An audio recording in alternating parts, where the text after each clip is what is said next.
আজকে থেকে বাংলাদেশে রামাদান মাস শুরু হলো। সবাইকে রামাদানের শুভেচ্ছা এবং আশা করি এই রামাদান মাস দেশের সকল মানুষের জন্য খুবই ইজিলি পার করতে সক্ষম হবে এবং ইবাদত বন্দগীতে ভরপুর একটি রামাদান মাস আপনারা উপভোগ করবেন।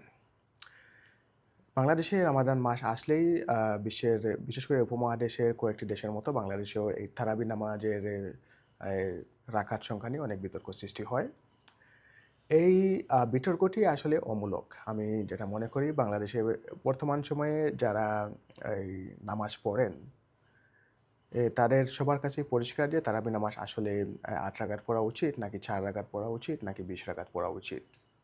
তারপরও এই বিষয়টি নিয়ে রামাদানের সময় অহেতুক আ আলোচনা সমালোচনা একজন আরেকজনের প্রতি কাদা ছড়াছড়ির সৃষ্টি হয়। এর জন্য সাধারণ মানুষরাই অনেকটা দায়ী। কারণ সাধারণ মানুষরা এই বিষয়টাকে একটি ইস্যু বানিয়ে বিশেষ করে বর্তমান সোশ্যাল মিডিয়াতে এই বিষয়টাকে নিয়ে বিভিন্ন আলোচনা পর্যালোচনা করে নিজেদের ইনকাম বাড়ানোর প্রচেষ্টা করে থাকেন এবং এরই ধারাবাহিকতায় এর আ ফালে গা ভাসিয়ে দেন আমাদের তথাকথিত ইসলামিক স্কলার্স যারা রয়েছেন।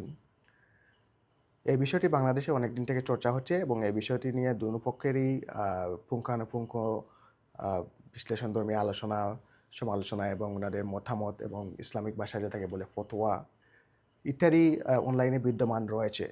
তারপরও যদি এই বিষয়টা নিয়ে আলোচনা হয় এবং কাদা ছড়াছড়ি হয় তাহলে সেটা খুবই লজ্জাজনক বিষয়। আমি যেটা মনে করি এখানে বিশ্বাসের বিষয়। আপনারা আ বিশ্বাস করা এক জিনিস এবং মানা আরেক জিনিস। বাংলাদেশে বর্তমানে যারা নামাজ পড়েন তাদের মধ্যে খুবই কম সংখ্যক মানুষ দেখা যাবে ওনারা সম্পূর্ণ ২০ রাকাত বা ৮ রাকাত যাই হোক কমপ্লিটলি আ তারাবি নামাজটা পূর্ণ করতেছেন।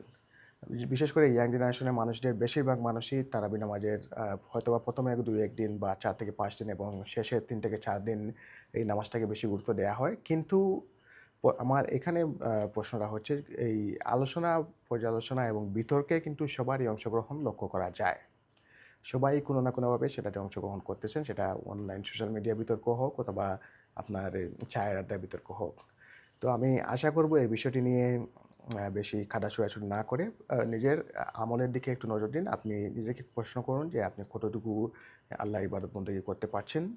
আপনার নিজের পার্টিসিপেশনটা একটু বৃদ্ধি করার চেষ্টা করুন এবং এর পক্ষে বিপক্ষে কথাবার্তা বলে এই কাদা ছোড়াছুড়িটা বন্ধ করাই উচিত।